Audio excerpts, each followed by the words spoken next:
Bonjour Sylvie, comment vas-tu? Bonjour Magali, je vais très bien, merci. Bon, écoute, je suis ravie de t'accueillir. Alors, pour celles et ceux qui ne connaîtraient pas Sylvie, donc Sylvie de Thiola, on ne prononce pas le Z, tu as vu, je l'ai retenu. Ouais, ouais, Donc, Sylvie est docteur en biologie moléculaire et aujourd'hui, elle est, tu m'arrêtes si je me trompe, présidente d'un institut qui s'appelle Noesis, c'est ça? Alors, c'est plus Noesis, ça a été Noesis, maintenant c'est ISNOE, donc c'est l'Institut suisse des sciences noétiques. Voilà, donc ISNOE. Et donc, tu as orienté ton activité, on peut dire ça comme ça, sur l'étude des états modifiés de conscience et plus particulièrement peut-être des expériences de mort imminente. Alors, au début, j'ai commencé par les expériences de mort imminente avant de me rendre compte que c'était en fait un peu l'arbre qui cachait la forêt et qu'il y avait en fait une multitude d'états modifiés de conscience extrêmement intéressants qui n'étaient pas forcément liés à l'approche de la mort, mais qui étaient toujours des états de la conscience. Et donc, j'ai élargi à l'ensemble de ce qu'on appelle les états modifiés de conscience dits non ordinaires. Voilà. D'accord, ok. Je voudrais qu'on commence cette interview parce que moi, il y a une citation de Jung qui me plaît beaucoup. Euh, et je voudrais que tu me donnes ton avis là-dessus, qui dit: tant que vous n'aurez pas rendu l'inconscient conscient, il guidera votre vie et vous appellerez cela le destin. Qu'est-ce que tu en penses? Oh bah, je suis tout à fait d'accord. Je pense que, en fait, je pense que le travail de toute une vie, c'est en grande partie de mettre de la lumière sur son inconscient, en fait. Mhm. L'inconscient, il est pétri de tous nos conditionnements, que ce soit nos conditionnements liés à notre éducation, à nos problèmes psychologiques, à enfin, l'ambiance culturelle, les croyances, etc. Et c'est vrai qu'on n'en a absolument pas conscience. On peut passer sa vie à être, par exemple, euh, je sais pas, sous l'emprise d'un schéma relationnel ou quelque chose qui nous vient de blessures liées, par exemple, à l'enfance. Et tant qu'on n'a pas compris ce qui se passe, on va revivre les mêmes scènes et on ne comprend toujours pas, mais on voit bien que c'est la même chose, mais on ne comprend pas les raisons. Donc, tant qu'on ne fait pas un travail vraiment d'introspection, c'est-à-dire qui va justement consister à mettre de la lumière sur cet inconscient et voilà, à le comprendre, et à débusquer un peu ces mécanismes et ces conditionnements, on va effectivement être un peu le pantin de son inconscient. Oui. Alors, comment est-ce qu'on fait pour mettre de la lumière justement sur l'inconscient? Parce que je te pose cette question-là parce que je vois beaucoup de personnes qui vont voir des thérapeutes, donc qui cherchent à mettre de la lumière mais qui n'y arrivent pas. Comment donc du coup, est-ce qu'il y a peut-être quelque chose que tu pourrais nous partager et en plus de. Alors, oui, parce que moi, je vois aussi, on nous reçoit beaucoup de gens. C'est vrai qu'il y a beaucoup de gens vont voir des thérapeutes, mais on pense que le thérapeute, il va tout faire, en fait. On est un petit peu dans cette époque où on pense que voilà, il y a une pilule pour tout, pour soigner n'importe quoi, où on va voir un thérapeute, il aura la baguette magique pour nous aider, et puis il va régler le problème. Mais en fait, on ne peut pas régler le problème comme ça. Ça nécessite vraiment un travail sur soi, et ça, il n'y a que soi-même qui peut le faire. Et ça nécessite du temps. Donc, avant tout, je dirais que c'est libérer du temps. C'est libérer du temps dans le silence, dans la solitude. Et ce qu'aussi dans notre société, on évite de faire. Hein. On est plutôt à s'abrutir, ou en tout cas à s'étourdir avec le maximum d'activités, avec le maximum de choses. Et je pense que la première chose, c'est ça, se ménager des temps où on est seul pour s'observer. En fait, l'introspection, c'est ça, c'est être dans le silence, puis observer un petit peu ce qui se passe en nous, observer ses pensées. Et puis, petit à petit, on va commencer à comprendre des choses. Alors après, on peut amener tout ce travail à un thérapeute qui peut nous aider à éclairer ça. Et puis, c'est quelque chose qui va se construire ensemble. Mais souvent, voilà, les gens se donnent, je suis un peu méchante, mais se donnent des fois bonne conscience en disant, mais moi, je vais voir un thérapeute. Mais en fait, ils ne font pas le travail. Et ça demande une certaine forme de courage d'oser aller voir ce qu'il y a au fond de soi. Parce qu'on a souvent l'impression qu'on va trouver des choses atroces, parce que la majorité des gens n'ont pas une bonne image d'eux-mêmes, et parce qu'à cause de l'éducation, à cause de plein de choses.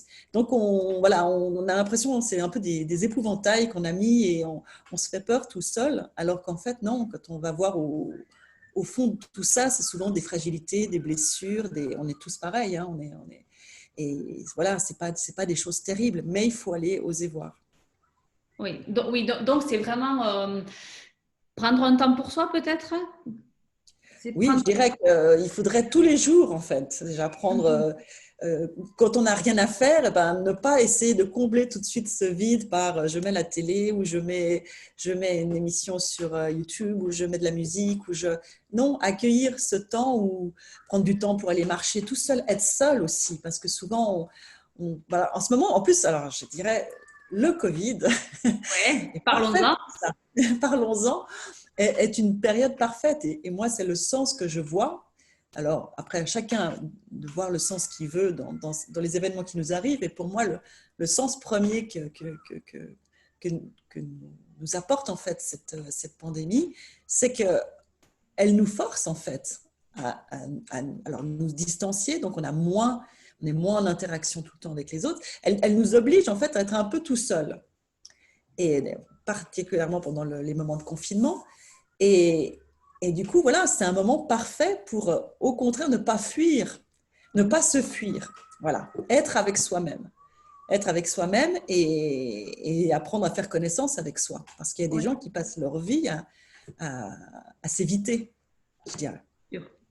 Mais disons que c'est toujours plus simple de dire hein, le problème vient de mon conjoint, de mon patron, de mes salariés, tu vois, plutôt que de se dire ok, mais pourquoi est-ce que je réagis comme ça? Alors justement par rapport à ça, en parlant de réagir, j'ai l'occasion très régulièrement en ce moment de discuter avec des personnes qui me disent, moi, dans mon travail, moi, tu le sais, je côtoie essentiellement des personnes dans le cadre de leur travail, de leur évolution professionnelle, et qui me disent, mais là, on a plein de formations sur comment savoir faire, comment mieux vendre, tu vois, enfin, des choses très techniques. Et vraiment, ce qui ressort, c'est de se dire, mais c'est pas de ça dont on a besoin. Aujourd'hui, là, on a vraiment besoin d'un truc pour nous, waouh, pour nous libérer, pour nous rappeler combien il est joyeux d'être en vie et de donner du sens à tout ce qu'on fait, quoi. Tu vois, et je voudrais avoir ton avis sur un sujet. Peut-être que c'est pas tout à fait la thématique qui est la tienne, mais en tout cas, ça s'en rapproche certainement un peu, qui est la loi d'attraction. La loi d'attraction, elle dit qu'on attire à soi ce qu'on vibre. Je connais beaucoup de personnes qui ont lu Le Secret de Rhonda Byrne, qui s'intéressent à la loi d'attraction, tu vois, et qui se disent, non, mais alors attends, excuse-moi, mais je fais tout pour attirer, mais ça vient pas, quoi. Est-ce qu'on attire à soi ce que l'on vibre inconsciemment, ou est-ce que c'est juste une vaste fumisterie, la loi d'attraction? Alors, je ne pense pas que ce soit une fumisterie. En même temps, bon, il y a un courant qui est un petit peu New Age autour de ça. Et puis, il y a la version américaine où c'est beaucoup, on va attirer de l'argent. Enfin bon, voilà, c'est assez loin de notre conception, on va dire, plus européenne. Euh, mais c'est souvent mal compris, en fait. Quand on dit, oui, on va attirer ce qu'on vibre. Et le problème, c'est que quand on fait appel à la loi d'attraction, c'est parce qu'il nous manque quelque chose.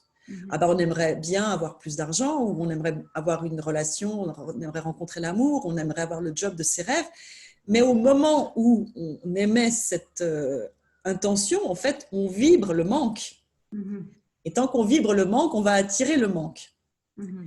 Donc, de nouveau, je recommence avec ce travail sur soi. Oui. Avant de pouvoir commencer à attirer des choses positives, il faut avoir aussi fait tout ce travail de connaissance de soi pour savoir d'où viennent ces manques, pourquoi, qu'est-ce qui ne va pas, qu'est-ce qui ne joue pas. Hein. Si, par exemple, je vais en prendre, c'est des exemples un petit peu, je généralise un petit peu, hein, puis je rends ça un peu simple, mais parce qu'on n'a pas beaucoup de temps non plus, mais euh, si on veut, souvent, si on a tous des problèmes avec l'amour en général, c'est parce qu'on manque d'amour pour soi. Mhm. Alors, c'est sûr que de la même manière, voilà, comment attirer l'amour si soi-même on n'a pas d'amour pour soi. Donc, tout ce travail qu'on peut faire d'introspection va nous amener à comprendre, voilà, qui on est et à apprendre aussi à s'aimer soi-même. Et à partir du moment où on s'aime soi-même, on peut vibrer cet amour. Et à ce moment-là, on va l'attirer automatiquement sans forcément y penser tout le temps. On peut simplement dire, ah ben, j'aimerais bien partager cet amour que je ressens avec quelqu'un, et à ce moment-là, on va l'attirer. Et Donc souvent, voilà, c'est un petit peu plus compliqué que émettre une intention. Oui, j'ai envie de ça, alors je l'ai. Oui, mais non, parce que là, déjà, c'est très mental, très intellectuel. Et en plus, on vibre exactement l'opposé de ce qu'on voudrait. Donc voilà, il n'y a aucune chance que ça marche. oui, oui, complètement. Et alors après, tu vois, ça me fait aussi penser à quelque chose que j'entends, mais alors très, très, très souvent. Des gens qui sont insatisfaits de leur situation, qui râlent, donc qui rentrent en réaction, parce que pour moi, la réaction, c'est ça. C'est il y a un truc qui ne me convient pas. Si je réagis à ça, je râle parce que ça ne me convient pas, au lieu de répondre à ça, tu vois. Enfin, je croise, j'entends régulièrement des personnes qui sont mais profondément insatisfaites, tu vois, de leur vie, de la situation dans laquelle elles sont, et qui disent non mais ça me va pas du tout, ça me va pas du tout. Et pourtant, elles y restent. Elles y restent. Ouais. Tu vois? Est-ce que c'est l'inconscient ou est-ce que c'est le subconscient ça? Est-ce que c'est comment dire, des automatismes en fait où on est tellement habitué à être dans cette situation qu'on n'en sort pas ou est-ce que c'est de l'ordre de l'inconscient ça? Est-ce que c'est beaucoup plus profond finalement qu'un automatisme tu vois, qu'on aurait pris? Moi, j'aurais tendance, bon, je ne suis pas un psy en même temps, Oui, donc là, tu me fais parler de domaines qui sont plus une expérience de vie et ce que j'ai pu observer, ça n'a pas office de vérité. Moi, je d'accord. communique là sur des sujets, voilà, ce que j'ai pu comprendre aussi à travers moi et à travers ce que je vois autour de moi. Mais c'est vrai qu'il y a beaucoup de gens qui se posent en victime, c'est-à-dire qui effectivement ne sont pas contents d'une situation, mais c'est la faute de ci, c'est la faute de ça, qui râlent. Alors on a le droit d'être en colère. La colère, ça peut être quelque chose de très sain, mais, mais ensuite, de nouveau, si on ne fait rien, on est complice d'une situation. Mhm. Voilà. Si on ne fait rien pour la changer, on est complice. Je veux dire, rien ne se crée sans notre accord. Même entre, voilà, je ne sais pas, quelqu'un dominant et un dominé, il faut que le dominé soit consentant, sinon il n'y a pas de dominant. Et c'est la même chose, si on entre on reste dans un mécanisme, bah, c'est-à-dire qu'on l'accepte. Donc il y a déjà une question à se poser, c'est pourquoi est-ce que j'accepte ça? Pourquoi ça se passe? Est-ce qu'il y a une part de moi qui est on va dire, complice et pourquoi? Donc, de nouveau, je reviens toujours à ce travail de connaissance de soi. Mhm. Mais effectivement, en fait, c'est la première étape, c'est prendre conscience en fait, que ces mécanismes se passent et qu'on a un rôle. En fait, c'est redevenir aussi vraiment responsable de sa vie Mhm. à part entière. Arrêter de se déresponsabiliser, mais on est responsable de sa vie. On n'est pas responsable des autres, par contre. Ça, il faut aussi arrêter de prendre sur soi les problèmes des autres parce que c'est aussi une autre tendance, mais on est vraiment totalement responsable de sa vie. Et si on veut que sa vie change, il n'y a que nous qui pouvons y faire quelque chose. Ça, c'est certain. Et alors, je vais revenir sur ton activité, du coup, sur vraiment le cœur de tes travaux de recherche. Qu'est-ce qui fait que quand on est docteur en biologie moléculaire, parce que je suppose quand même que tu rentres dans des degrés de précision assez pointus, on va dire, tu vois, de l'explication du monde, etc., de la vie en tout cas. Qu'est-ce qui fait qu'à un moment donné, on se dit, je vais aller plus loin, je vais faire, tu vois, je vais m'intéresser aux états modifiés de conscience. Comment est-ce qu'on passe de la biologie moléculaire à l'étude des états modifiés de conscience? Ben, on y passe parce que effectivement, en biologie, on est ultra spécialisé, Mhm. mais vraiment ultra spécialisé. Et voilà, moi, pour te donner un exemple, pendant ma thèse, j'ai passé 5 ans, plus de 5 ans, 5 ans et demi, à travailler sur une seule protéine. Alors, je schématise, mais en gros, c'était pour savoir si elle courbait l'ADN à gauche ou à droite. Voilà. D'accord. Et un jour où je me suis dit, c'est juste pas possible, je vais pas passer ma vie sur des choses. Moi, j'avais fait la biologie parce que justement, l'ensemble de la vie, du fonctionnement m'intéressait et les grandes questions qui étaient derrière m'intéressaient. Mhm. Et en fait, ces grandes questions, je les avais déjà vers 12-13 ans, c'est venu à ce moment-là, Mhm. de savoir mais pourquoi l'univers existe, comment ça fonctionne la vie, qu'est-ce qui fait la différence entre un corps mort et un corps vivant. Enfin, voilà, toutes ces grandes questions, c'est quoi la mort aussi? Et Mhm. puis voilà, je me suis tournée vers la science assez vite, mais en pensant que j'aurais des réponses, parce que je pensais justement qu'on allait au fond des choses. Mais c'est vrai que la science, ben voilà, elle va vraiment très, très précisément dans le comment les choses marchent, elle peut vraiment le détailler, mais le pourquoi les choses marchent comme ça, ben, on n'a pas les moyens de l'aborder, donc c'est des questions qui sont évitées. Et moi, j'étais vraiment très frustrée à ce niveau-là. Donc, voilà, même si j'ai adoré ma thèse, j'ai adoré la biologie moléculaire, c'est un monde passionnant. Après, le travail en soi de biologiste moléculaire, la recherche, c'est un domaine très frustrant aussi parce on a très peu de taux de réussite, on a énormément d'échecs. Et on cherche voilà, sur des choses infimes qui ne vont pas révolutionner notre compréhension générale. Voilà, c'est des petites briques qui, ensemble, vont donner quelque chose avec tout le travail des autres. Et puis, dans ce contexte-là, ben voilà, j'ai découvert une amie qui m'a parlé d'un livre qu'elle était en train de lire sur les expériences de mort imminente. Et moi, ça a été, mais wow, c'était le ciel s'est ouvert. Ça a été parce que tout d'un coup, je me disais, mais voilà, là, on ne peut pas s'intéresser à ce phénomène sans avoir ces grandes questions continuellement à l'esprit, quoi. Mais c'est quoi la conscience? C'est quoi la vie? C'est quoi la mort? Et moi, j'avais besoin que ce soit vraiment au cœur de ma vie. Je ne voulais pas que ce soit juste tu vois, des conversations de fin de soirée, voilà, quand on refait le monde et puis on se pose ces grandes questions. Oui. Moi, j'avais vraiment besoin que ce soit au cœur de ma vie. Et donc, quand j'ai découvert ces expériences, même si à l'époque, alors c'était compliqué, hein, c'était il y a 26, 27 ans, il n'y avait rien sur le sujet, on n'en parlait pas, c'était tabou. Ça a été, j'ai lu ce premier livre et après un chapitre, j'ai dit, OK, je savais que toute ma vie allait être réorientée dans ce domaine, quoi. Oui, oui. Alors, moi, il y a un livre que j'ai lu là-dessus, mais qui est un témoignage de quelqu'un que tu connais forcément, vu tes travaux, qui est le livre d'Anita Mourjani, Oui, qui bien s'appelle sûr. Revenu guéri de l'au-delà, qui fait que, tu vois, jusqu'à ce moment-là, le cancer me faisait peur, comme beaucoup de monde, en fait, parce que j'y voyais quelque chose de très aléatoire qui te tombe dessus, tu vois, pour X ou Y raison. J'ai lu le livre, je n'ai plus peur.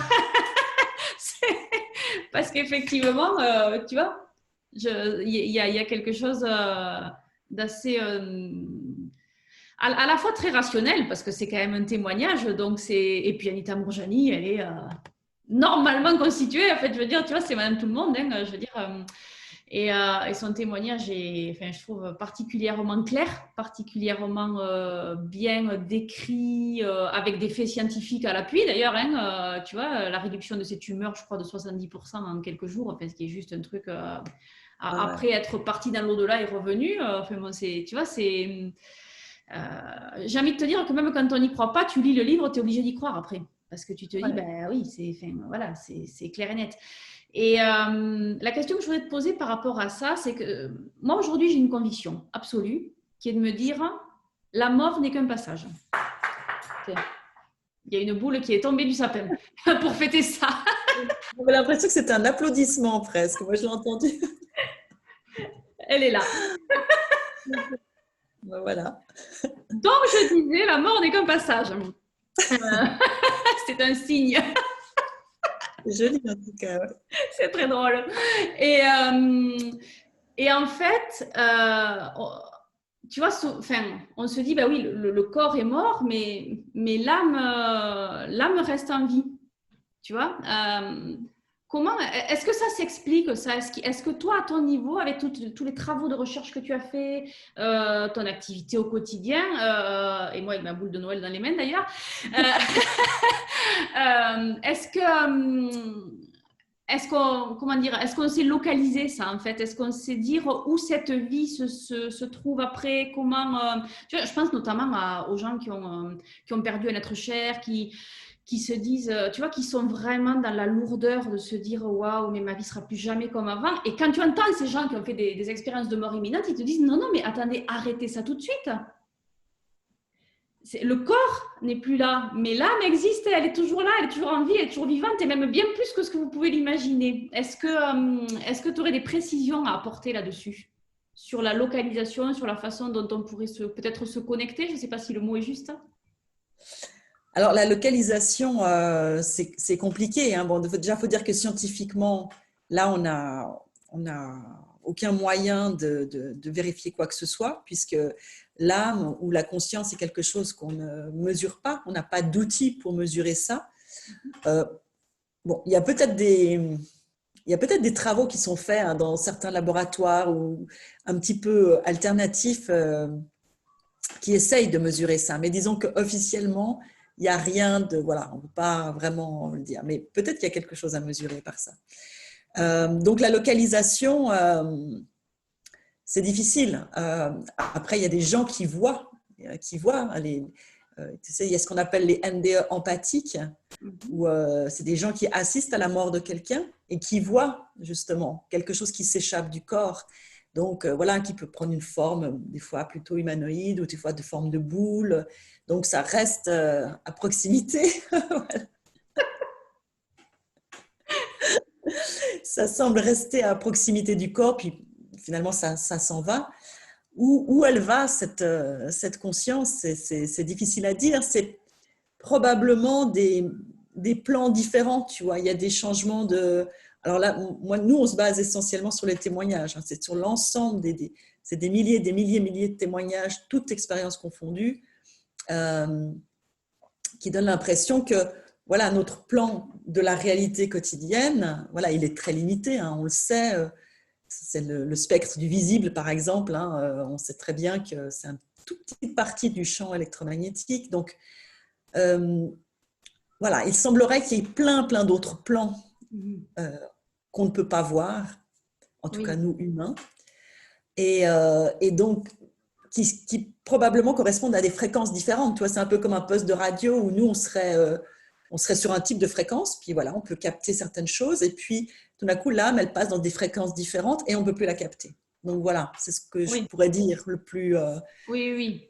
Voilà, c'est ce qu'on imagine, ce qui se paraît le plus cohérent en tout cas. La grande majorité ne peut plus la capter. Et pourtant, il y a des personnes qui y arrivent. Exactement. Il y a des gens qui arrivent.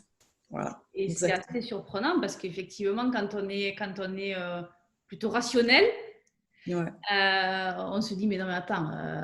En fait, je crois qu'on se pose la mauvaise question. On se dit, comment ? Oui, je pense que pour comprendre la vie, le comment n'est pas la bonne question. Non, exactement. Hein, ça ne sert à rien. En tout cas, dans ce domaine-là, ça ne sert à rien parce qu'il n'y a pas une recette, il n'y a pas une technique, il n'y a pas un moyen. C'est juste une ouverture d'esprit. Ouais. Si on s'ouvre à ça, les choses se passent. Et moi, maintenant, à travers le métier que je fais, forcément, les gens viennent me parler plus facilement. Oui. Mais le nombre de gens qui, justement, ont perdu quelqu'un et qui me disent, mais vous savez, moi, je suis pas du tout, j'ai jamais rien vécu de particulier, mais dans les jours qui ont suivi, j'ai senti sa présence ou j'ai senti son odeur ou j'ai même entendu sa voix ou voilà, des choses comme ça. Alors bon, bien sûr, hein, c'est de l'ordre du témoignage. On peut penser que ces gens, pour se rassurer, ont imaginé certaines choses, peut-être. Mm-hmm. Mais quand on voit l'impact que ça a sur eux, parce que justement, ça les apaise beaucoup, ça les ouvre à quelque chose d'autre, puis après, ça peut se reproduire, ben, j'ai envie de leur dire, même si c'était de l'imagination, tant mieux, parce que c'est quelque chose qui les aide, en tout cas, à vivre. Mais c'est vrai que moi, je ne pense pas que ce soit l'imagination. Je pense que, voilà, tant qu'on pense que quelque chose n'est pas possible, il ne peut pas se produire. Si on s'ouvre à cette possibilité, tout d'un coup, les choses arrivent. Oui. Mais alors, tu vois, en fait, je pense qu'on vient d'expérimenter en direct, en live, en fait, un truc assez magique. Hein parce qu'effectivement, pour 99% des gens, ils vont se dire « Ah, ben, il y a une boule qui est tombée du sapin ». Les gens qui connaissent le point de départ de craquer le code, pour l'histoire, en fait, moi, j'avais ce projet et il y a un petit peu plus de 2 ans, j'ai perdu une copine, tu vois, qui avait 39 ans. Et qui a eu un cancer, qui est décédée d'une tumeur au cerveau, qui était, comment te dire, en colère, très en colère, tu vois, une période de vie compliquée, et puis peut-être aussi une vie, peut-être qu'elle n'a pas été assez à l'écoute de ce que son cœur lui disait, tu vois, vraiment très dans le mental. Tu parles des schémas, tu vois, de la façon dont on nous éduque, de la société dans laquelle on vit, et des croyances, parce qu'en fait, la façon dont on t'éduque, nos parents, ils l'ont eux-mêmes hérité de leurs parents, enfin, tu sais, c'est ce qu'on appelle aussi les loyautés familiales. Et ce que je trouve très drôle, en fait, c'est qu'effectivement, à chaque fois que j'évoque ce sujet, tu vois, justement, des états modifiés de conscience, de ce qui peut se passer, forcément, j'ai une pensée pour elle. Et c'est très drôle parce que la boule est tombée juste au moment où on parlait de ça. Et bon, voilà, qu'est-ce que tu veux que je te Voilà. dise? Et c'est pas la Après, première fois en fait, que ça se produit, voilà, donc c'est c'est très ça. drôle que ça arrive pendant ce live. C'est ça, ce genre de choses. Alors, les gens peuvent se dire, ça a aucune, c'est ce qu'on appelle les synchronicités. Ouais, ça a aucune valeur. Mais en même temps, ce qui a de la valeur, c'est quand ça se répète. C'est que toi, tu sais très bien qu'à chaque moment où tu penses à elle, il va se passer un truc étonnant. Voilà, Mhm. c'est ça, c'est remis dans tout un contexte. Ouais, Ça prend du sens. Et pour toi, ça a un sens particulier. Mais le problème avec les synchronicités, c'est que c'est très difficile à communiquer parce que quand on le raconte à quelqu'un d'autre, pour lui, ça n'évoque rien. Donc, bon, oui, voilà, souvent, ça paraît. Voilà. c'est Donc, il ça, faut vraiment le vivre pour. c'est ça. Voilà. Et ça, c'est pareil, il faut être attentif, les synchronicités. Et pour être attentif à tout ça et être dans cette ouverture, je reviens toujours, c'est ça, il faut faire de la place. Donc, le silence mental, plus on arrive à faire taire ses pensées et à être simplement voilà, dans l'instant, à faire une activité peut-être, mais plus on laisse de la place, plus ce genre de phénomènes peuvent se produire et plus on peut sentir aussi les présences et les choses comme ça. Mais écoute, je pense on va conclure là-dessus, mais c'est vrai parce que effectivement, là, tu vois ce que je viens de te raconter, j'ai rien mentalisé. On vit. Voilà. On vit, il Voilà. se passe des trucs, et puis, et puis voilà.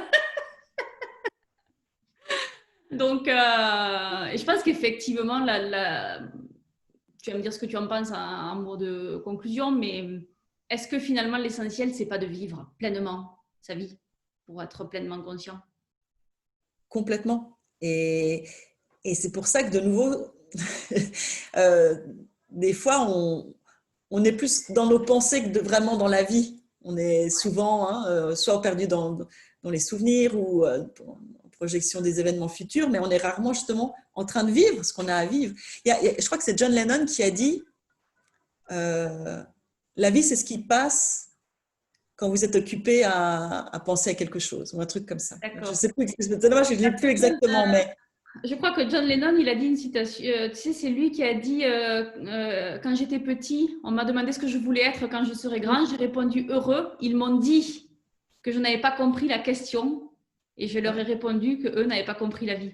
ouais, Tu vois? c'est Et vrai. Ben voilà, c'est du même niveau, mais ouais, ouais. effectivement. Donc ça m'étonnerait pas qu'il ait dit cette autre phrase que je connais pas, tu vois, mais ça se rejoint. Écoute, Sylvie, merci beaucoup pour. Merci à toi. On pourrait discuter comme ça encore longtemps. J'ai Ben oui, l'impression. ah ben c'est C'était clair. J'ai toujours beaucoup de mal, moi, tu vois, à timer mes interviews parce que je m'embarque et puis je me dis, mais c'est pareil, j'aurai encore 10 000 questions à te poser. On refera des lives parce que. je pense. Donc voilà.